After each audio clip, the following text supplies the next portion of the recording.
Watu hawa wamezungumza mengi, watu hawa wameeleza mengi, na bila shaka wote yametuingia katika akili zetu. Ombi langu kwenu, tujenge mazoea ya kusoma vitabu.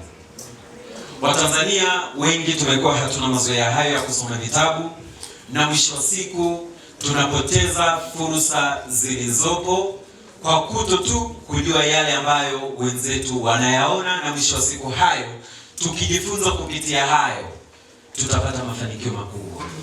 Kwa hiyo niwaombe tuendelee kujenga utaratibu wa kusoma vitabu, hususani vitabu vile vyenye mafundisho na vyenye uwezo wa kutufikisha kwenye malengo yetu.